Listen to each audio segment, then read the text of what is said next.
అధ్యాయము 39-40 వచనాలు యొక్క మాటలను విన్నట్లయితే వారు చేసిన పనులను మనం జ్ఞాపకం ఉంచుకుని మన యొక్క జీవితంలో కూడా అటువంటి వారిగా ఉండాలని ఒక మాట, ఒక నానుడి. అంటే మన ముందు వారు ఒక ఎగ్జాంపుల్గా కనబడాలి అని. యేసు ప్రభు కూడా తన యొక్క విశ్వాస జీవితంలో, ఆయన తన పరిచర్య జీవితంలో కూడా మనకు ఒక మాదిరికరమైన జీవితాన్ని చూపించాడు. కనుక పౌలు అంటున్నాడు, క్రీస్తు యేసును కలిగిన ఈ మనస్సు మీరును కలిగి ఉంటాడు.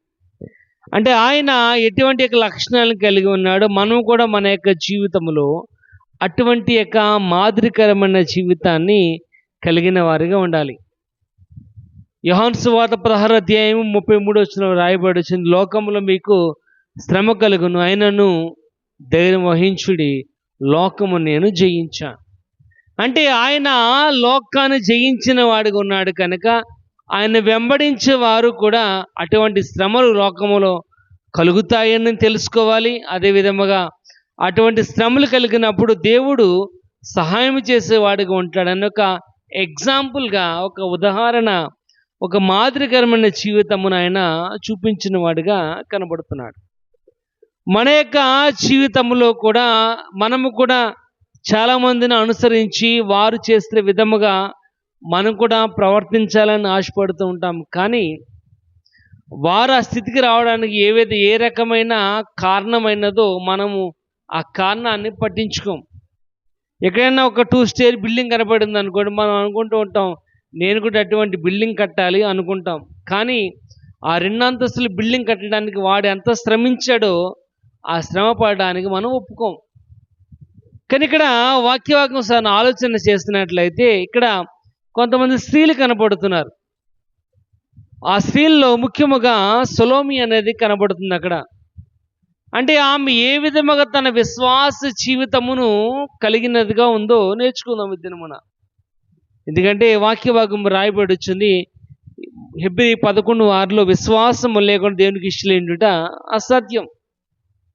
కానీ నువ్వు దేవునికి ఇష్టమైన వారిగా ఉండాలి అంటే విశ్వాసం అనేది మెయిన్ ప్రయారిటీ. విశ్వాసం లేకుండా దేవునికి ఇష్టమైన వారిగా మనం ఉండలేం, దేవునికి ప్రియమైన వారిగా ఉండలేం. కాబట్టి క్రీస్తులో నీ విశ్వాసం ఎలాగుంది, క్రీస్తులో నీ విశ్వాసం నువ్వు ఎలా కనబరుస్తున్నావు? ఒక మాదిరికరమైన జీవితము సొలోమిలో నుంచి మనం నేర్చుకుందాం. ఏ విధముగా ఆమె తన విశ్వాసాన్ని కనపరిచిందో, నువ్వు ఏ విధంగా నీ విశ్వాసాన్ని కనపరుస్తున్నావో మనము పోలిక వేసుకుందాం. ఎవరి విశ్వాసం కలిగిన వారిగా మనం ఉండాలి. ఇక్కడ రాయబడుచుంది, క్రీస్తులో సొలోమి యొక్క విశ్వాసం, ఆమె విశ్వాస జీవితంలో ఎటువంటిదిగా ఉందో మనము ఆ సొలోమి యొక్క విశ్వాసానికి తగిన వారిగా ఉన్నామా, ఇంకా తక్కువగా ఉన్నామా, హెచ్చుగా ఉన్నామో కొద్ది నిమిషాలు వాక్య భాగంలోంచి మనం నేర్చుకుందాం. ఎందుకంటే ఆయన వాక్య భాగం సెలవిస్తుంది, విశ్వాసము లేకుండా దేవునికి ఇష్టలేండుట అసాధ్యం. ఇక్కడ దేవునికి ప్రియమైన వారిగా ఉండాలి అంటే మనము ఎటువంటి యొక్క విశ్వాసాన్ని కనపరిచే వారిగా ఉండాలి. చూద్దాం, మార్కు సువార్త 15 అధ్యాయము 40 వచనం చదువుకుందాం. చిన్న యాకోబు, ఏసే అనువారి తల్లి అయిన మరియయు సలోమియు ఉండెను. చాలండి. ఆ 39 వచనం ఆఖరి మాటలు కూడా రాయబడుచుంది, కొందరు స్త్రీలు దూరముగా ఉండి చూస్తున్నారు అని. ఒకసారి మనం ఆలోచన చేసినట్లయితే ఒక 3 మనుషులు, 3 మగోళ్ళు కలిసి ఉండగలరు కానీ 3 ఆడోళ్ళు కలిసి ఉండలేరు. 3 మగోళ్ళు కలిసి ఉండగలరు. వాళ్ళు ఏదైనా ప్లాన్ చేస్తే 3 కూడా ఒకే మాట మీద వెళ్ళగలరు. కానీ 3 ఆడోళ్ళు మాత్రం ఒకే మాట మీద వెళ్ళాలంటే అది జరిగే పని అయితే కాదు. ఒక షాపింగ్కి వెళ్ళారనుకోండి, 3 మనుషులు 3 మగోళ్ళు వెళ్ళినప్పుడు వారు ఇది బాగుందంటే బాగుంది 3 వేసుకుంటారు. కానీ అదే 3 ఆడోళ్ళు వెళ్ళారనుకోండి, ఇది నీకు బాగోదు, అది నీకు బాగోదు, అది బాగోదు, ఇది బాగోదు అలాగే రోజంతా వేస్ట్ అయిపోద్ది కానీ ఒక వస్తువు కూడా కొనలేరు. కానీ ఇక్కడ రాయబడినట్లుగా మనం ఆలోచన, కొంతమంది స్త్రీలు అక్కడ ఉన్నారు. కొంతమంది అంటే అమ్మ, మనం ఎంతమందిని అంటాం కొంతమంది అని. ఇప్పుడు ఇక్కడ కొంతమందే వచ్చారు ఏంటమ్మా అంటే అర్థం ఏంటి అమ్మా? రావలసిన దానికంటే సగం మాత్రమే వచ్చారు ఏంటని. అంటే ఆ కొంతమందిలో ఇక్కడ రాయబడుచుంది, ఆ కొందరు స్త్రీలు దూరం ఉండి చూస్తున్నారు. వారిలో మగ్దలేని మరియయు, యాకోబు తల్లి అయిన మరియయు, సలోమి ఉంది. అంటే కొంతమంది స్త్రీలు, చాలామంది స్త్రీలు ఉన్నప్పటికీ వారందరూ కూడా ఒకే మాటతో, ఒకే ఉద్దేశంతో, ఒకే తలంపుతో వారు ఉన్నట్లుగా కనబడుతుంది. దానికల్లా కారణం ఏంటంటే ఐక్యత. మొదటిగా సొలొమోను యొక్క జీవితంలో మనకు కనబడుతుంది, ఐక్యత కనబడుతుంది.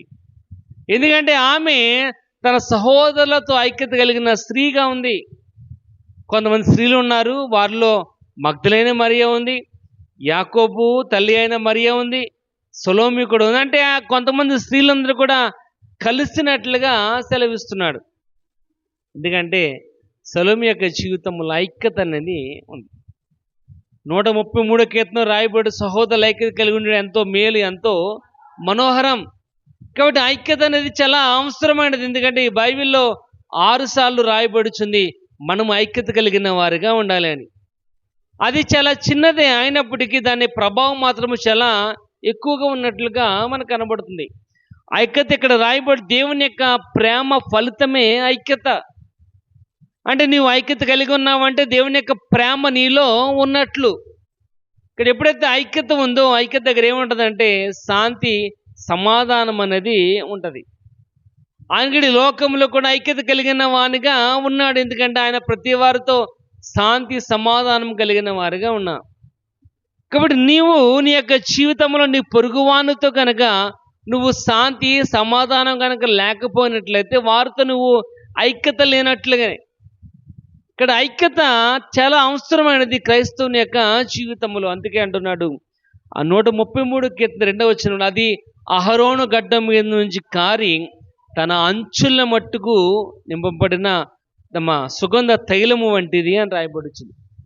కాబట్టి ఐక్యత చాలా ప్రాముఖ్యముగా పరిశుద్ధ లేఖనంలో రాయబడుచుంది. నీవు నీ పొరుగువానితో కొన్నిసార్లు చూడండి, కొంతమంది ఉంటారు ముఖం చూసి కూడా మాట్లాడలేకపోతూ ఉంటారు. వారు ముఖం చూసి మాట్లాడలేకపోతున్నారంటే వారిలో ఏం లేదంటే ఐక్యత లేదు, శాంతి లేదు, సమాధానం లేదు. ఇక్కడ ప్రియమైన వాళ్ళరా, వాక్యభాగం ఇక్కడ రాయబడుచుంది, నీ యొక్క జీవితములు నీ పొరుగువానితో నువ్వు సరిగ్గా మాట్లాడలేకపోతున్నావంటే పొరుగువానికి నీకు మధ్య ఏం లేదంటే ఐక్యత అనేది లేదు. ఐక్యత లేకపోవటం వలన, ఐక్యత కనుక లేకపోయినట్లయితే వారింట్లో నుంచి ఒక అగ్గిపుల్ల కూడా బయటికి రా. వారింట్లో నుంచి ఒక అగ్గిపుల్ల కూడా నువ్వు పొందుకోలేవు. ఎందుకంటే వారి మధ్య నీకేం లేదంటే శాంతి సమాధానం అనేది లేదు. సొలొమోను యొక్క జీవితంలో అక్కడ కొంతమంది స్త్రీలు ఉన్నారు. ఆ మగ్దలేని మరియ ఉంది, యాకోబు తల్లి మరియ ఉంది. వారందరితో కూడా ఆమెకు ఉన్న యొక్క ఐక్యత ఇక్కడ కనబడుతుంది. కనుక నీవు కూడా నీ యొక్క జీవితంలో సొలొమోను వంటి యొక్క ఐక్యతను కలిగిన వారుగా ఉండాలి.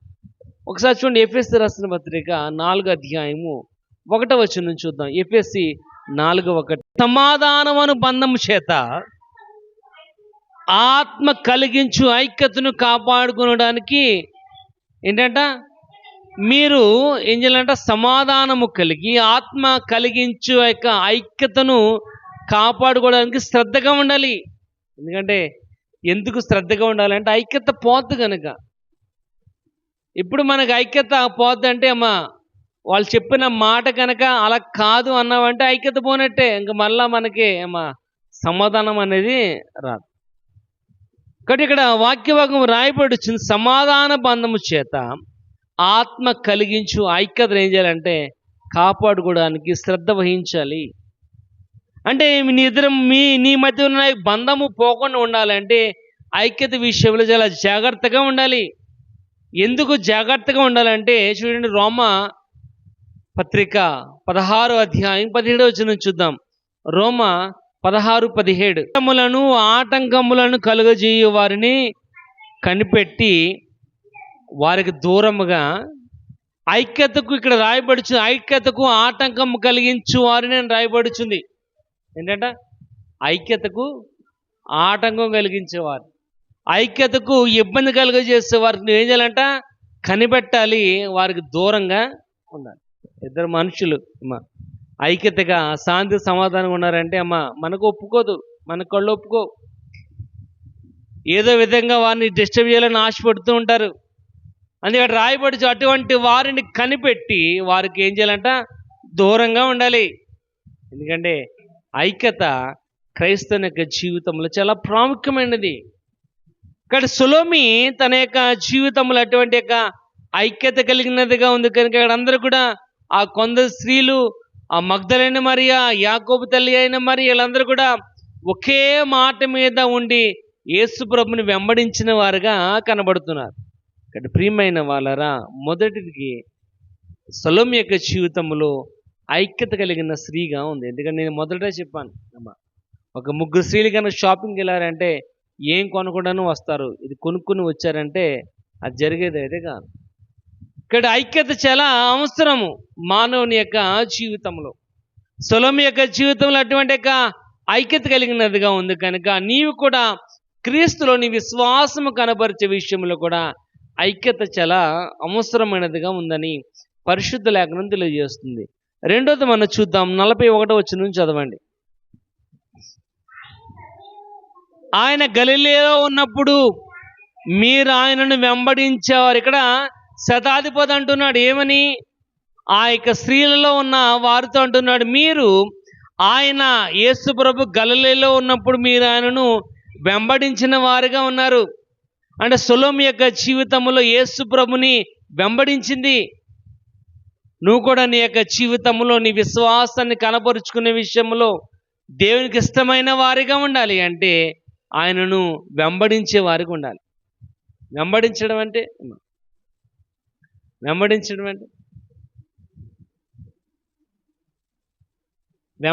అంటే ఏంటి? ఆయనలాగా మన యొక్క జీవితమును మార్చుకోవటం, ఆయనలా ఉండడానికి ప్రయత్నం చేయటం. కానీ మనం ఎవరిని వెంబడించే వారిగా ఉన్నాం? మనం ఎవరిని వెంబడించే వారిగా ఉన్నాం? హీరోని వెంబడించే వారిగా ఉన్నామా? హీరోయిన్ని వెంబడించే వారిగా ఉన్నామా? రాజకీయ నాయకుల్ని వెంబడించే వారిగా ఉన్నామా? మన టీవీని వెంబడించే వారిగా ఉన్నామా? ఫోన్లు వెంబడించే వారిగా ఉన్నామా? మన ఫోన్లో కనుక డేటా అయిపోయిందంటే మన ఫోన్లో కనుక ఇంటర్నెట్ డేటా అయిపోయిందంటే ఫోన్ తిరుగుతాం ఎక్కడ వైఫై ఉందా అని. మన ఫోన్ని వెంబడించే వారిగా ఉన్నామా? వాక్యం ఇక్కడ రాయబడి వచ్చింది, సొలొమి యొక్క జీవితంలో ఏం చేస్తుందంట? యేసు ప్రభుని వెంబడించింది. కాబట్టి నువ్వు కూడా నీ యొక్క జీవితంలో యేసు ప్రభుని వెంబడించాలి. అందుకే ఇక్కడ రాయబడి వచ్చింది మార్కు సువార్త 8వ అధ్యాయము 34వ వచనములో చూడండి. ఆయన జన సమూహములను తన శిష్యులను పిలిచి ఆయన ఒక మాట చెప్తున్నాడు, ఎవడైనా నన్ను వెంబడించాలి అంటే తను తాను ఉపేక్షించుకున్నాను. ఇక్కడ రాయబడి ఎవడైనా యేసు ప్రభుని కానీ వెంబడించాలి అంటే ఏం చేయాలంట? తను తాను తగ్గించుకోవాలి, తన సిలువనెత్తుకుని యేసు ప్రభుని వెంబడించాలి. ఇక్కడ ప్రియమైన వాళ్ళరా, వాక్య భాగం రాయబడుతుంది, సొలొమి యొక్క జీవితంలో యేసు ప్రభుని వెంబడించాను. శతాధిపతి అంటున్నాడు, మీరు ఈయనను గలిలయలో వెంబడించిన వారే కదా అంటున్నాడు. ఇక్కడ మనం కూడా యేసు ప్రభుని వెంబడించే వారికి ఉండాలి. ఎన్ని ఇబ్బందులు వచ్చినా, కష్టం వచ్చినా. అందుకే చూడండి, అదే మార్కు సువార్త 10:38 వచ్చిన చూద్దాం. నేను తల్లిదండ్రులైనను, అక్క చెల్లెలైనను, అన్నదమ్ములైనను, ఆ కింద మాటలో రాయబడుచుంది, తన ప్రాణంతో సహా ద్వేషింపుకుంటే వాడు నాకు పాత్రుడు కాదు. అంటే మనము యేసుని వెంబడించాలి అంటే ఆఖరికి ప్రాణముతో సహా మనము ద్వేషించాలి. అంటే పౌలు అంటే నేను బ్రతికినను చనిపోయినను క్రీస్తు కోసం అంటున్నాడు. కానీ నువ్వు కూడా నీ యొక్క జీవితంలో నీ ప్రాణము, నీ జీవితము దేవుని కోసము త్యాగం చేసే విధముగా నువ్వు బ్రతికినను చనిపోయినను ప్రభువారముగా ఉండాలి. ఆ విధముగా నువ్వు యేసుని వెంబడించే వారికి ఉండాలి. సొలొమి యొక్క జీవితంలో ఆ విధముగా యేసుని వెంబడించింది కనుక శతాధిపతి అంటున్నాడు, మీరు యేసు ప్రభుని గలిలయలో వెంబడించిన వారే కదా అంటున్నాడు. అక్కడ ప్రియమైన వాళ్ళరా, మనం కూడా యేసు ప్రభుని వెంబడించాలి. వాక్యభాగము రాయబడుచుంది ఇక్కడ, ఒకవేళ మన యేసు ప్రభుని కనుక వెంబడించకపోయినట్లయితే వాడు నాకు పాత్రుడు కాదు, దేవునికి ఇష్టమైన వారు కాదు. ప్రియమైన వారులారా, విశ్వాసము లేకుండా దేవునికి ఇష్టం ఉండుట అసాధ్యం. కాబట్టి నువ్వు దేవునికి ఇష్టమైన వారిగా ఉండాలి అంటే సొలొమోను వలె ఐక్యత కలిగినట్లుగా ఉండి, సొలొమోను వలె క్రీస్తుని వెంబడించే వారిగా నువ్వు ఉండాలి. క్రీస్తుని వెంబడించమంటే ఎన్ని ఇబ్బందులు వచ్చినప్పటికీ మొదటి ప్రయారిటీ యేసు ప్రభుకి ఇచ్చేవారుగా, ఎన్ని ఇబ్బందులు వచ్చినా మొదట దేవుణ్ణి మనము గణపరిచేవారుగా, ఆయన ముందు పెట్టేవారుగా మనం ఉండాలి. మనం ఏం చేస్తూ ఉంటాం అంటే ఆయన తప్ప అన్నీ పెడతాము, ఆయన కాకుండా ఆయన లేకుండా ఏ పని అవ్వదు. అయినప్పటికీ ముందు ప్రయారిటీ మాత్రము మనము దేవునికి మాత్రం ఇవ్వం. వాక్య భాగం రాయబడి వచ్చింది. రెండవది క్రీస్తుని వెంబడించే వారుగా సొలొమోను ఉంది. మూడవది చూద్దాం. అదే 41వ వచనంలో రాయబడి వచ్చింది. అదే 41వ వచనంలో రాయబడి వచ్చింది, ఆయన గలిలయలో ఉన్నప్పుడు మీరు ఆయనను వెంబడించి ఆయనకు పరిచారము చేసిన వారు అంటున్నాడు. మూడవది సొలొమోను యొక్క జీవితంలో ఆయన గలిలయలో ఉన్నప్పుడు యేసు ప్రభుకి ఆమె పరిచారము చేసింది, సేవ చేసింది, దేవుని పని చేసింది. ఇక్కడ వాక్య భాగము రాయబడుచుంది, యేసు ప్రభుకి మనము పరిచారం చేసేవారుగా ఉండాలి. ఎందుకంటే ఆయన ఈ లోకానికి పరిచారం చేయించుకోవడానికి రాలేదు, కానీ ఆయనే చేయడానికి వచ్చాడు. కాబట్టి మనము కూడా ఆయన వంటి మాదిరికరమైన జీవితమును కలిగిన వారిగా ఉండాలని ఆశపడుతున్నాం కనుక మనము కూడా పరిచారము చేసేవారిగా ఉండాలి. పరిచారం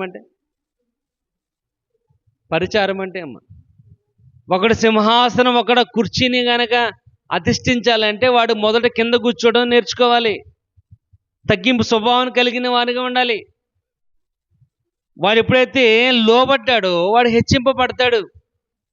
ఇక్కడ ప్రియమైన వాళ్ళ వాక్య భాగం రాయబడుచుంది, పరిచారము చేసేవారికి ఉండాలి. అందుకే శతాధిపతి అంటున్నాడు వాళ్ళని చూసి, మీరు గలిలయలో ఉన్నప్పుడు యేసు ప్రభుకి సేవ చేసిన వారు కదా, నీవు కూడా సొలొమోను వలె దేవుని యొక్క సేవ చేసేవారుగా, దేవుని యొక్క సన్నిధిలో నమ్మకమైన వారుగా ఉండడానికి ప్రయత్నించినట్లయితే తప్పకుండా నీ విశ్వాసం దేవునికి ఇష్టమైనదిగా కనబడతారు. చూడండి, 1వ రాజుల గ్రంథము 17వ అధ్యాయం, 1 రాజుల గ్రంథం 17వ అధ్యాయం. దేవుడని యెహోవా సెలవిచ్చున్నాడు, అంతటా ఏలియా చెప్పిన మాటను బట్టి చేయగా, ఇక్కడ రాయబడుచుంది ఏంటంట, ఆ యొక్క సారెపతిలో ఉన్న స్త్రీ గురించి అక్కడ రాయబడుచుంది. ఏలియా చెప్పాడు ఏమని, నువ్వు వెళ్ళి చూడండి 12వ వచనం చదవండి. 12వ వచనం, తొట్టెలో పట్టెడి పిండియు బుడ్డిలో కొంచెం నూనె మాత్రమే ఉంది. ఏం చెప్పిందంట, తొట్టెలో పట్టెడి పిండి ఉంది, బుడ్డిలో కొంచెం నూనె మాత్రమే ఉంది. ఆ కింది మాటలు అంటున్నాడు చూడండి, 13వ వచనం చదవండి. 13, అప్పుడు ఏలియా భయపడవద్దు, నువ్వు పోయి నేను చెప్పినట్లు చెయ్యము అన్నాడు. ఏంటంట, ఏలియా అన్నాడు, నువ్వు భయపడదు, నేను చెప్పినట్లు చేయి. నువ్వు చెప్పడం ఏంటంటే, మొదటిగా నువ్వు అప్పం వేసి నా దగ్గరికి తీసుకుని రా అని చెప్పాడు. ఇక్కడ ఆ విధంగా నా సారెపతి స్త్రీ ఏం చేస్తుందంటే మొదటిగా అప్పమ్మ చేసుకుని వచ్చి ఏలియాకి ఇవ్వడం జరిగింది. ఎప్పుడైతే ఏలియాకి ఇచ్చిందో మరలా ఆమె ఇంటికి వెళ్ళేప్పటికీ ఆ తొట్టెలో పట్టెడి పిండి ఉంది, బుడ్డిలో కొంచెం నూనె అలానే ఉంది. 15వ వచనం చదవండి.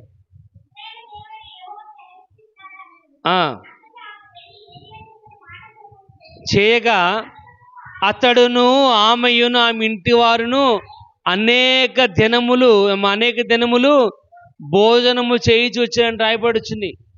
ఏంటంట, ఎప్పుడైతే ఏలియా చెప్పినట్లుగా ఏలియాకు పరిచారం చేసింది ఆ సారెపతు స్త్రీ, అనేక దినములు ఆమెయును ఆమె ఇంటి వారును అనేక దినములు భోజనము చేయించి వచ్చారంటే 3 సంవత్సరాల 6 నెలలు అని రాయబడుచుంది. 3 సంవత్సరాల 6 నెలల భయంకరమైన కరువు పరిస్థితుల్లో. ఎందుకంటే అక్కడ వాక్య భాగం రాయబడుచుంది, ఇజ్రాయేలులో అనేక మంది ఉన్నప్పటికీ ఆమె మాత్రమే ఎందుకు దీవించబడిందంటే ఆమె ఏలియాకు పరిచారము చేసింది కనుక. ఏంటంటే మనం ఎప్పుడైతే మనం అనుకుంటూ ఉంటాం అన్నీ కలిగి ఉన్నప్పుడు ఇవ్వడం కాదు, లేమిలో మనము ఇచ్చినట్లయితేనే. అన్ని కలిగి ఉన్నప్పుడు ఇచ్చే ప్రయోజనం ఉండదు. నీకు ఉంది కాబట్టి ఇచ్చామంటారు. కానీ ఇక్కడ రాయబడుచు లేమిలో ఇచ్చినట్లయితేనే. ఎందుకంటే అక్కడ వాక్యభాగం రాయబడుచున్నది, ఆమె లేమిలో పరిచారము చేసిన స్త్రీగా కనబడుతుంది కనుక 3 సంవత్సరాల 6 నెలలు ఒక రోజు కాదు, 2 రోజులు కాదు, 1 సంవత్సరం కాదు, 3 సంవత్సరాల 6 నెలలు ఆమెయను అతడును ఆమె ఇంటి వారును అనేక దినములు భోజనం చేయొచ్చు. ఎందుకంటే ఆ చుట్టుపక్కల కూడా భయంకరమైన కరువు, ఎవరికి కూడా సరైన ఆహారం లేదు. కానీ ఆ ఇంటిలో మాత్రమే ఆహారం సమృద్ధిగా ఉండడం గల కారణం ఏంటంటే ఆ స్త్రీ ఏలియాకు పరిచారము చేసిన స్త్రీగా ఉంది. సొలొమీ యొక్క జీవితంలో కూడా ఆ గలిలయ ఉన్నప్పుడు యేసుకు పరిచారం చేసిన, సేవ చేసిన స్త్రీగా కనబడుతుంది. ఇక్కడ ప్రియమైన వాళ్ళరా, దేవుని యొక్క వాక్య భాగము రాయబడుచుంది. 3వది పరిచారం చేసే విధంగా ఉండాలి. సొలొమీ యొక్క జీవితంలో అటువంటి లక్షణాలు కలిగిన స్త్రీగా కనబడుతుంది. ఎంతమంది దేవుని యొక్క సన్నిధిలో పరిచారం చేసేవారు ఉన్నారు. ఎందుకంటే మనం అనుకుంటూ ఉంటాం అది వాళ్ళకి ఇచ్చిన డ్యూటీ, ఇది వీళ్ళకి ఇచ్చిన డ్యూటీ అని. మందిరములో సేవ చేయటము మన యొక్క హక్కు. అందుకోసం దేవుడు మనల్ని నిన్ను ఏర్పరుచుకున్నాడు. యెషయా 6వ అధ్యాయంలో రాయబడుచుంది, అక్కడ దూతలు ఏ విధంగా దేవుని గణపరిచే వారిగా ఉన్నారు. ఎందుకంటే ఆయన దూతల సహితము ఆయనను పక్కన పెట్టేశారు. ఆయన మాట వినకపోతే, ఆయన పని చేయకపోతే నిన్ను కాదు నన్ను కాదు ఎవరినైనా ఆయన పక్కన పెట్టేస్తాడు. దూతలు ఆయన మాట అనకపోతే పక్క పడేశాడు వాళ్ళు. నువ్వెంత నేనెంత. వాక్య భాగము రాయబడుచుంది, నీ డ్యూటీ ఏంటంటే దేవునికి పరిచారం చేయడం నీ పని. అందుకంటే వేరే భాగ్యం ఏమీ లేదు. మనం అనుకుంటూ ఉంటాం ఏమని, నేను బాగుంటేనే చేస్తాను అని. నువ్వు బాగుంటే కదమ్మా, నువ్వు చేస్తేనే బాగుంటావు. అన్నీ ఉన్నప్పుడేమా ఏం చేస్తాడు? అణిగి ఏమి లేనిది ఏం చేస్తూ ఉంటుంది? రెపరెపలు ఆడుతూ ఉంటుంది. మనం ఏం చేస్తూ ఉంటామంటే అన్నీ ఉన్నప్పుడేమా మాటేనో ఎవరు మాటేనో, అన్నీ ఉన్నప్పుడేమా అసలు దేవుడు ఎంగేజ్ చూడం. మనం ఎప్పుడైతే అన్ని కోల్పోయామో అప్పుడు మన దేవుడు జ్ఞాపకం అవుతాడు. వాక్య భాగం రాయబడుచుంది ఇక్కడ, సొలొమీ యొక్క జీవితంలో యేసు ప్రభుకి పరిచారం చేసిన స్త్రీగా కనబడుతుంది. ఆమె నుంచి చాలా తక్కువ వచ్చిన 2 వచనాలు రాయబడ్డాయి, కానీ ఆమె యొక్క ఇంపాక్ట్ అనేది చాలా ఎక్కువ అనేది కనబడుతుంది. వాడు 1 ఐక్యత కలిగిన స్త్రీగా ఉంది, 2వది యేసు ప్రభుని వెంబడించిన స్త్రీగా కనబడుతుంది, 3వది యేసు పరిచారం చేసిన స్త్రీగా కనబడుతుంది. 4వది చూద్దాం, అదే 16వ అధ్యాయము 2వ వచనం. 16వ అధ్యాయము 2వ వచనం. బయలుదేరి సూర్యోదయమైనప్పుడు సమాధి వద్దకు వచ్చారు. చాలండి, ఇక్కడేంటి రాయబడుచుంది, వారిలో సొలొమీ కూడా ఉంది. ఈ సొలొమీ ఏం చేసిందంట, ఆదివారంన పెందలకాడే లేచి బయలుదేరి ఎక్కడికి వచ్చింది? సమాధి దగ్గరికి వచ్చింది. ఎప్పుడంట? ఆదివారంన పెందలకాడే లేచి అని రాయబడుచుంది. ఎంతమంది లేచాం ఇవాళ పెందలకాడ? ఎంతమంది దేవుని యొక్క పరిచయ నిమిత్తము ఇక్కడ రాయబడుచుంది సిద్ధపాటు కలిగిన వారిగా ఉన్నాం. ఇక్కడ 16వ అధ్యాయం 2వ వచనం రాయబడుచుంది, వారు పెందలకాడని లేచి బయలుదేరంటే వారు ఎప్పుడు తెల్లార్దాన్ని ఏం చేశారు? సిద్ధపాటుని కలిగిన వారిగా కనబడుతున్నారు. సొలొమీ యొక్క జీవితంలో సిద్ధపాటు ఉంది. యేసు రోజు సమాధి దగ్గరికి వెళ్ళాలి. ఎందుకంటే ఆయన చెప్పాడు, 3 దినమున నేను తిరిగి లేస్తానని. ఆయన చెప్పిన తర్వాత ఆయన మాట కంటే ముందుగా వెళ్ళాలని నేను అనుకుంటున్నాను. ఆమె రాత్రంతా కూడా పడుకుని ఉండదు. ఎందుకంటే ఎప్పుడు తెల్లారుతుందో, ఎప్పుడు నేను సమాధి దగ్గరికి వెళ్ళాలి, ఎప్పుడు సూర్యోదయం అవుతుందా మనం అనుకుంటూ ఉంటాం. రేపు ఆదివారం కనుక మనం పొద్దున్నే ఫస్ట్ వెళ్ళిపోవాలని మొదట వెళ్ళిపోవాలని. కానీ 11:30 అయినా 12 గంటలైనా ఇంకా ఇంటికాడ తచ్చులాడుతూనే ఉంటాం. ఇంకెప్పుడు మరి మనం సిద్ధపాటు కలిగింది ఎప్పుడు? ఇక్కడ వాక్యభాగం రాయబడుచుంది ఏంటంట, మనము సిద్ధపాటు కలిగిన వారిగా ఉండాలి. చూడండి, లూకా రాసిన సువార్త ఒకసారి చూద్దాం, 12వ అధ్యాయం 35-36 వచనాలు చదవండి. లూకలు వెలిగించనీయుడి, తమ ప్రభువు పెళ్లి విందు నుండి వచ్చి అతడు పెండ్లి కుమారుడు వచ్చి తలుపు తట్టగానే అతని స్వరము విని తలుపు తీసడానికి ఎలా ఉండాలంట? సిద్ధముగా ఉండాలి, ఎదుర్కొనే వారిగా ఉండాలి. పెండ్లి కుమారుడు వచ్చి తలుపు తట్టగానే ఏం చేయాలంట? ఆ తలుపు తీయడానికి సిద్ధంగా ఉండాలి. ఇదిగో నేను తలుపు తట్టుచున్నాను, ఎవడైనా స్వరముని తలుపు తీసినట్లయితే నేను లోపలికి వచ్చి వానితో కలిసి నేను భోజనము. ఇప్పుడు ఆయన తలుపు తట్టుచున్నాడు, పెండ్లి కుమారుడుగా సిద్ధపడిన వాడిగా కనబడుతున్నాడు. ఆ స్వరము విని నువ్వేం చేయాలంట? తలుపు తీసినట్లయితే ఆయన కలుసుకునే విధంగా సిద్ధపాటు కలిగిన వారిగా ఉండాలి. ప్రార్థనకి రావాలంటే ప్రార్థన రావాలంటే ఏదో కళ్ళు నలుపుకుంటూ వచ్చేస్తాం ఏదో ఇంటికాడ ఏదో బిజీ పాటాడిపోయినట్లుగా చర్చలు వచ్చి జళ్ళు వేసుకుంటాం గోడ జారబడి సరదాగా పడుకుంటాం. మరి సిద్ధపాటు ఏది నీకు? బైబిల్ ఉండదు, పాటల పుస్తకం ఉండదు, ఏమి ఉండదు ఏ రకమైన సిద్ధపాటు కూడా నీ యొక్క జీవితంలో కనపడదు. కానీ వాక్య భాగము రాయబడుచుంది, సొలొమోను యొక్క జీవితంలో సిద్ధపాటు కలిగినది ఉంది కనుక ఉదయం లేచి అక్కడ రాయబడుచుంది, ఆదివారం పెందలకాడే లేచి బయలుదేరి రెడీగా ఉంది. నువ్వు ఎప్పుడు రెడీ అవుతున్నావు నువ్వు ఏ టైం రెడీ అవుతున్నావు? నువ్వు ప్రార్థనకు వచ్చే టైమే చాలా తక్కువ. మహాయితో గంట కూడా మనకు దేవుని మందిరంలో కూర్చోలేకపోతున్నాం. ఇంకెక్కడ నీ సిద్ధపాటు? ఇక్కడ వాక్య భాగం రాయబడి వచ్చింది 10 మంది కన్యల గురించి మనకు తెలుసు. మత్తయి సువార్త 25వ అధ్యాయంలో 10 మంది కూడా రెడీ అయ్యారు.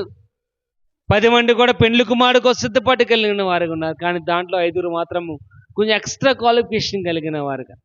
ఒకవేళ వాళ్ళు అనుకున్నారు, ఇన్ కేసు కనుక ఈ దీపం కనుక ఆరిపోయినట్లయితే ఏంటి పరిస్థితి అని ఎక్స్ట్రాగా వారితో పాటు కొద్ది బుడ్డిలో నూనె కూడా వారు క్యారీ చేసిన వారుగా కనబడుతున్నారు. అనుకోని విధంగా పెండ్లి కుమారుడు రావడం ఆలస్యమైంది వారి దివిటీలన్నీ కూడా ఆరిపోయినాయి. ఎప్పుడైతే వచ్చాడో వారి బుడ్డులు ఎగస్ట్రా నూనె ఉండటం వల్ల వారు వెలిగింపబడిన వారుగా పెండ్లి కుమారుడు లోపలికి వెళ్ళినట్లుగా కనబడుతుంది. అందుకే ఇక్కడ రాయబడుచుంది, మీ నడుములను కట్టుకొని. పెండ్లి కుమారుడు ఎప్పుడైతే తలుపు కొడతాడో తలుపు తీయడానికి సిద్ధంగా ఉండాలి. సొలొమోను యొక్క జీవితంలో సిద్ధపడినట్లుగా మనకు కనబడుతుంది. చూడండి, అపోస్తల కార్యాలు 20వ అధ్యాయము 8వ వచనం చదువుకుందాం. నేను కూడి ఉన్న మేడగదిలో అనేక అప్పుడు ఐతుకు అనే ఒక యవనస్తుడి కిటికీలో కూర్చుని గాఢ నిద్రపోయి పౌలు చాలాసేపు ప్రసంగించుండగా నిద్ర భారం వలన జోగి 3వ అంతస్తు నుంచి కింద పడి చనిపోయాడు. చాలా ఇక్కడ ఐతుకు అనే వ్యక్తి కనబడుతున్నాడు. మనం కూడా ఐతుకు వలె ఉన్నట్లయితే నష్టమే తప్ప ప్రయోజనం అనేది లేదు. ఇక్కడ రాయబడుచుంది, పౌలు వాక్యం చెప్తున్నాడు. మన కూడా ఏం చేస్తామంటే అలసిపోయిన వారిగా వస్తాం ప్రార్థనకి అలసిపోయిన వారిగా వస్తాం. మరి ఇంటికాడ నిద్ర పడుతుందో లేదో కానీ చర్చికి రాగానే ఏదో ఒక మంచి పరుపు మీద పడుకోబెట్టినట్టు కునుపాట్ల మీద కునుపాట్లు, నిద్ర మీద నిద్ర. ఎంతగా నిద్ర అవుతామంటే ఇంటికాడ కూడా నిద్ర. ఇలా ఏమన్నావమ్మా వాక్యం అంటే ఏం లేదమ్మా, బాగా పడుకున్నానమ్మయ్యా. ఇక్కడ రాయబడి ఐతుకు అనే వ్యక్తి పౌలు ప్రసంగం చేస్తుంటే నిద్రలో జోగి ఏమయ్యాడంట, 3వ అంతస్తుల నుంచి కింద పడి చచ్చిపోయాడు. మన తర్వాత బ్రతికించారు కానీ ముందు అక్కడ ఏమయ్యాడంటే వాడు చచ్చిపోయాడు. ఇక్కడ వాక్య భాగం రాయబడి మన యొక్క జీవితంలో కూడా సిద్ధపాటు కనుక లేకపోయినట్లయితే మనం కూడా చచ్చిన వారితో సమానం. సొలొమోను యొక్క జీవితంలో అటువంటి సిద్ధపాటుని కలిగిన స్త్రీగా కనబడుతుంది కనుక ఆదివారమున పెందలకాడే లేచి పెందలకాడే లేచి బయలుదేరి సమాధి దగ్గరికి వెళ్ళినట్లుగా కనబడుతుంది. కాబట్టి మనం కూడా మన యొక్క జీవితంలో అటువంటి సిద్ధపాటుని కలిగిన వారిగా ఉండాలి. తర్వాత చూడండి, అదే 16 అధ్యాయము 1వ వచనం చూద్దాం. మగ్దలేని మరియయు, యాకోబు తల్లి అయిన మరియయు, సొలోమియు ఆయనకు పుయ్యవలనని సుగంధ ద్రవ్యములను కొనిరి అని రాయబడుతుంది. ఎప్పుడంట అంటే వారు సిద్ధపాటుని కలిగిన స్త్రీగా ఉన్నారు. అదే సమయంలో మనము అక్కడికి వెళ్తున్నాం గనుక, ఎక్కడికి? సమాధికి వెళ్తున్నాం గనుక ఖాళీగా మనం వెళ్ళకూడదు అని వారు నిర్ణయించుకుని ఏం చేశారంట, ఆ దేహమునకు పూయాలని సుగంధ ద్రవ్యములను కొనిరి అని రాయబడుతుంది. అంటే ఏం చేశారంట, సుగంధ ద్రవ్యాల్ని కొన్నవారు. అంటే సిద్ధపాటు కలిగిన వారుగా ఉన్నారు. ఎప్పుడు? రేపు ఆదివారం కనుక ఈ రోజే మనము దేవుని యొక్క మందిరమునకు ఏమేమి తీసుకెళ్ళాలి ఏం చేయాలంట, ముందుగానే సిద్ధపాటు కలిగిన వారుగా ఉండాలి. ఖాళీగా రాకూడదు. దేవుని మందిరానికి ఎలా వెళ్ళగరాకూడదంట, ఖాళీగా రాకూడదు. ఓ పుస్తకం తేమో, బైబిల్ తేమో, రాసుకుంటా నోట్స్ తేమో, ఏదో అఫీషియల్గా సామాన్లన్నీ అక్కడే ఉంటాయి అన్నట్టుగా ఆఖరికి మనం చిన్న కోత పనికి వెళ్తేనేమో, మన చిన్న ఏ పనికి వెళ్ళినా టవల్ ఇచ్చుకెళ్తామేమో. టవల్తో పని ఉంటుంది మనకి. చిన్న పనికి వెళ్తాం అనుకోండి, టవల్తో మనకు పని ఉంటుందా? ఉండకపోవచ్చు. కానీ తుడుచుకుంటాకు పని చేద్దాం, చేతులు కడుక్కుంటూ తుడుచుకుంటాకు పని చేద్దానేమో ఒక టవల్ భుజం మీద వేసుకుని. కానీ ప్రార్థనకు వచ్చేటప్పుడు బైబిల్ ఉండదు, ఏమి ఉండదు. బియ్యం కూడా అతి కష్టమేదేమో, తేవాలన్న వాళ్ళు తెత్తరు తప్ప, లేకపోతే. కానీ ఇక్కడ రాయబడుచుంది ఏంటంటే చూడండి, ద్వితీయోపదేశ కాండము 16 అధ్యాయం 17 వచనం. ద్వితీయోపదేశ కాండం 16:17. చేతులతో యెహోవా సన్నిధిని కనబడక, ఇక్కడ రాయబడి ఏంటంట, వారు వట్టి చేతులతో యెహోవా మందిరములో కనబడకూడదు. ఏం చేయాలంట? ఖాళీ చేతులతో నువ్వు దేవుని యొక్క మందిరంలో కనబడకూడదు. రూల్ అది. ఖాళీ చేతులతో నువ్వేం చేయకూడదంట, కనబడకూడదు దేవుని యొక్క మందిరంలో. అంటే మనము దేవుని యొక్క మందిరములో ఖాళీ చేతులతో కనబడకూడదని వాక్యభాగం సెలవిస్తుంది. చదవ, తర్వాత వచనం చదువు. నీ దేవుడైన యెహోవా నీకు అనుగ్రహించిన దీవెన ప్రతివాడుని ఏం చేయాలంట, శక్తి కొలదిగా ఇవ్వాలి. నువ్వు దేవుని యొక్క మందిరములో ఖాళీ చేతుల్లో కనబడక ప్రతి వారిని దేవుడు దీవించిన చెప్పున శక్తి కొలదిగా దేవుని యొక్క మందిరములోనికి తీసుకుని రావాలి, ఇవ్వాలి. ఇక్కడ కాను డబ్బాలు వేసింది ప్రతిది కూడా పాస్టర్ గారికి మాత్రం కాదు, గుర్తుపెట్టుకోండి. నువ్వు దాంట్లో ఏం వేసినా అది దేవునికి మాత్రమే. ఇక్కడ ప్రియమైన వాళ్ళ మనం అనుకుంటూ ఉంటామమ్మా, వేసేది పాస్టర్ గారికి, ఆయనే మార్చుకుంటాడు. ఏం చేస్తాడు? ఆయనే మార్చుకుంటాడు. మొన్నకు నోటు వచ్చింది, మొన్న వారం 10వ తారీఖు, మొన్న ఆదివారం 2 చోట్ల కాలిపోయింది. అది 2 చోట్ల ఏమైందంట, ఆ నోటికి ఏమైంది, కాలిపోయింది. ఎవడో తీసుకోడు కానీ ఒకటి తీసుకుంటాడు, పాస్టర్ గారు తీసుకుంటాడు. ఏం చేస్తాడు? పాస్టర్ గారు ఏ విధంగా మార్చేస్తాడేమో. రాయబడుచుంది, ఒట్టి చేతులతో కనబడక దేవుని యొక్క అనుగ్రహించిన దీవెన చెప్పున ఏం చేయాలంట, నువ్వు శక్తి కొలది దేవునికి ఇవ్వాలి. అంటే ఇవ్వాలంటే ఏం చేయాలి? నువ్వు ఖాళీగా రాకూడదు దేవుని యొక్క మందిరానికి. మనం ఏం చేస్తుంటాం, ఇక్కడికి వచ్చిన తర్వాత 10 రూపాయలు మార్చి 2 5 రూపాయల కాయిన్స్ తీసుకుంటాం. ఒకటే ఒక పిల్లోడికి వేడితే ఒక 5 రూపాయలు ఆడికిని ఆ కాయిన్ డబ్బాలు వేయడానికి ఒక 5 రూపాయలు సిద్ధపట్టేది నీకు దగ్గర. దేవునికి ఏమి ఇవ్వాలో మొదటగానే ఏం చేయాలంట, సిద్ధపాటు కలిగి ఉన్నవాడు. మొదటగా మనం ఏం చేయాలి? ఖాళీగా రాకూడదు దేవుని మందిరానికి.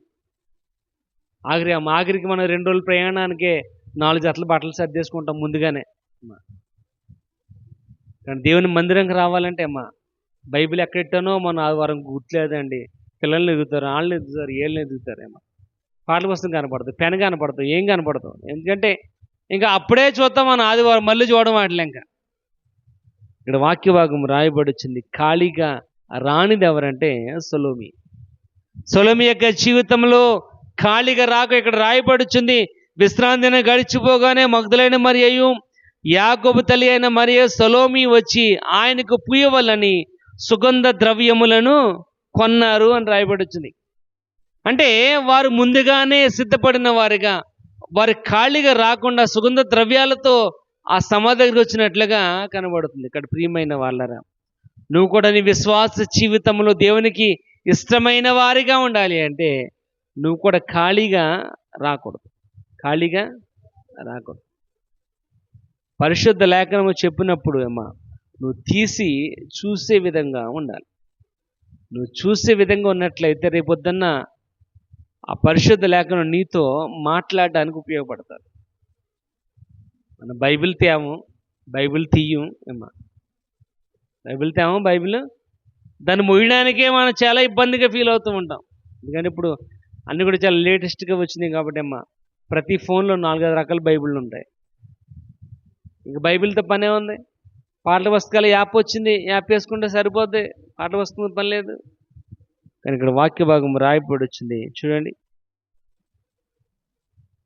ద్వితీయోపదేశకాండం 23వ అధ్యాయం 21వ వచనం.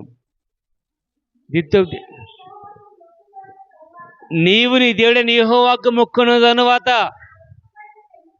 ఆ మొక్కుబడి చెల్లించుటకు తడువు చేయకూడదు. నీ దేవుడైన యెహోవా నీ వలన దానిని నువ్వు ఏదైతే ఇవ్వడానికి వెనకడికి వేస్తావో ఇచ్చిన దేవుడు మరలా వెనక్కి రాబట్టుకోగలడు.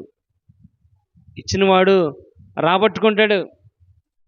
నీకేమైతే ఇచ్చాడో ఇచ్చిన దాన్ని ఆయన తీసుకునే హక్కు ఆయనకి ఉంది. ఎందుకంటే ఆయన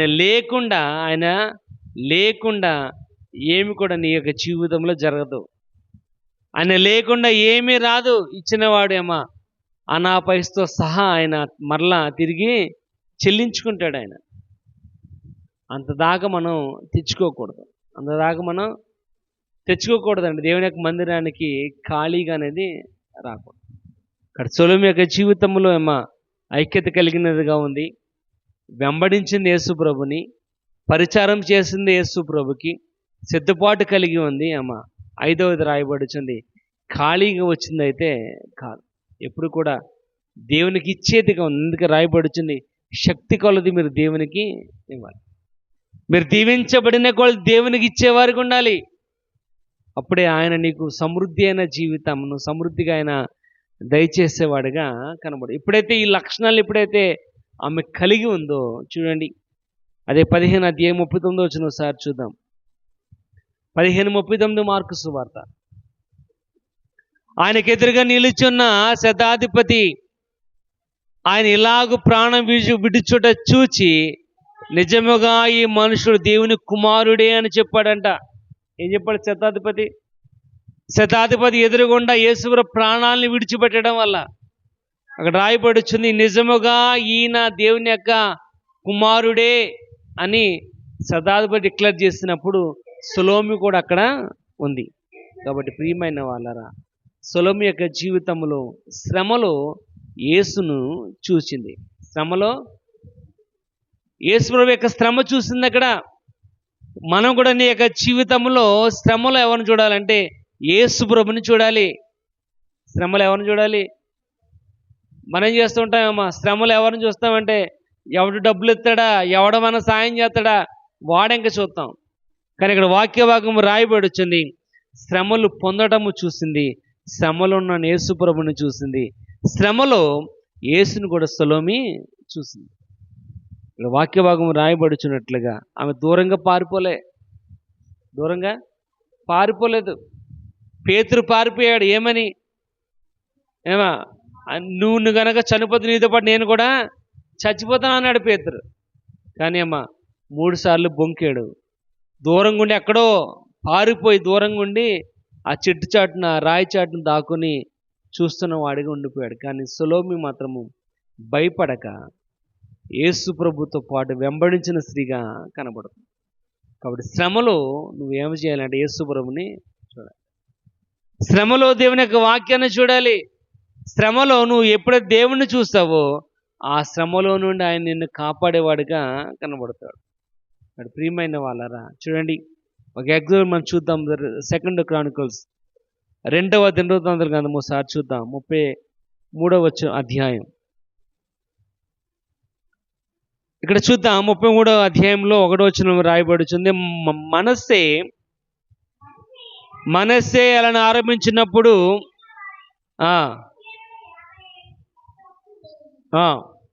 ఇక్కడ రాయబడుచుంది. మనస్సే మా దావీదు యొక్క కుమారుడు. ఇక్కడ రాయబడుచుంది. ఆ మనస్సు ఇక్కడ రాయబడుచుంది. ఏం చేశాడంట? అతడు 12 ఏండ్ల వాడే యెరూషలేములో 55 సంవత్సరాలు తన పరిపాలన చేస్తున్న వాడు కనబడుతున్నాడు. కానీ కనబడుతున్న ఆ యొక్క మనస్సు ఏం చేస్తాడంటే అక్కడ 2వ వచనం రాయబడుచుంది. అన్యజనులు చేస్తున్న హేయ క్రియలను అనుసరించి యెహోవా దృష్టికి చెడు నడత నడిచిన వాడిగా ఉన్నాడు.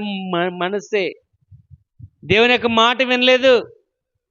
దేవుని యొక్క మాట వినని వాడిగానే ఉన్నాడు. అక్కడ కింద మాటలో రాయబడుచుంది చూడండి.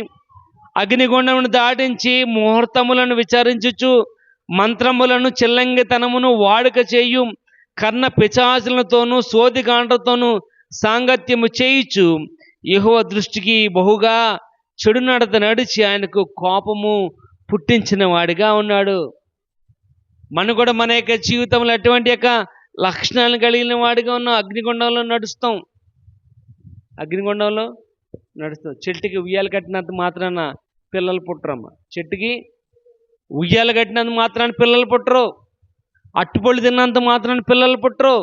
ఇక్కడ వాక్య భాగం రాయబడుచుంది. ఆ రకంగా మనస్సే చేస్తాడు. ఇక్కడ చూడండి 6వ వచనంలో రాయబడుచుంది.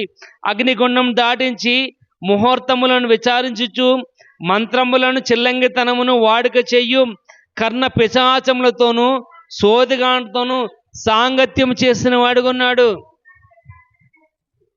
ఎప్పుడైతే దేవుని కోపం వచ్చిందో ఆ కింద మాటలో రాయబడుచుంది.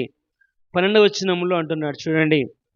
అతడు శ్రమలో ఉన్నప్పుడు తన దేవుడని యెహోవాను బతిమాలుకొని తన పితరుల దేవుని తను తాను బహుగా తగ్గించుకొని ఆయనకు మొరపెట్టాడంట. మనస్సు ఎప్పుడు మొరపెట్టాడు? శ్రమలో ఉన్నప్పుడు. ముందుగా బాగా ఉన్నప్పుడు కర్ణపిశాచాల మాట విన్నాడు, సోది మాటలు విన్నాడు, అగ్నిలో నడిచాడు, అవే రూల్స్గా పెట్టాడు. కానీ ఎప్పుడైతే అక్కడ రాయబడుచుంది, ఎప్పుడైతే శ్రమలో ఉన్నాడో అంటే 9వ వచనం 12వ వచనం రాయబడుచుంది. అతడు శ్రమలో ఉన్నప్పుడు అంటున్నాడు. ఇక్కడ ప్రియమైన వాళ్ళ మనస్సే ఏం చేస్తాడంట? శ్రమలో ఉన్నప్పుడు దేవుని చూశాడు. ఇక్కడ ప్రియమైన వాళ్ళరా దేవుని యొక్క వాక్య భాగము రాయబడుచుంది. నీ శ్రమలో నువ్వు దేవుణ్ణి చూడాలి. శ్రమలో దేవుని చూసినట్లయితే వాక్య భాగం చూడండి, అక్కడ రాయబడుచుంది. ఆయనకు మొరలెడగా ఆయన అతని విన్నపములను ఆలకించి యెరూషలేమునకును అతని రాజ్యమునకును అతనికి తిరిగి తీసుకుని వచ్చినప్పుడు యెహోవా దేవుడై ఉన్నాడని మనస్సే తెలుసుకొనెను. కాబట్టి ప్రియమైన వాళ్ళ సొలొమోను యొక్క జీవితంలో ఆ శ్రమలను చూసి శిష్యుల వలె పారిపోలేదు, కానీ శ్రమలో యేసు ప్రభుని చూసింది. ఆ శ్రమలు ఎందుకోసం ఆయన పడుతున్నాడో గ్రహించింది. తన జీవితమును మార్చుకుంది సొలొమోను. ఇక్కడ ప్రియమైన వాళ్ళరా నీ యొక్క జీవితంలో క్రీస్తులో నీ యొక్క విశ్వాస జీవితంలో ఎటువంటి వానిగా నువ్వు ఉండాలి అంటే, 1 ఐక్యత కలిగిన వానిగా, 2 యేసుప్రభుని వెంబడించిన వారిగా, పరిచారం చేసేవారు, సిద్ధపాటు కలిగిన వారుగా, ఖాళీగా రానటువంటి వారుగా, శ్రమలో యేసుప్రభుని చూసేవారుగా ఉండాలి. సొలొమోను తన యొక్క జీవితంలో అటువంటి యొక్క మాదిరికరమైన జీవితం కలిగిన వానిగా ఉంది. కనుక నువ్వు కూడా అటువంటి లక్షణాలను కలిగిన వాడిగా ఉన్నట్లయితే తప్పకుండా ఆయన నీ విశ్వాసాన్ని బలపరిచేవాడుగా ఆయన ఉన్నాడని వాక్య భాగం రాయబడుచుంది. కాబట్టి నీ యొక్క సొలొమోను యొక్క లక్షణాలు కనుక లేకపోయినట్లయితే ఇప్పుడే నిర్ణయం తీసుకుందాం. ప్రభా, నేను కూడా సొలొమోను వలె నా విశ్వాసాన్ని కనపరుచుకోవడానికి తగిన యొక్క నిబంధనలు కలిగిన వ్యక్తిగా నన్ను మార్చండి ప్రార్థన చేద్దాం. అటు కృపను దేవుడు మనకు అనుగ్రహించలాగిన ప్రార్థన మాటలు మన వెనుకల్లో దీవించి ఆశీర్వదించిన గాక. సమస్య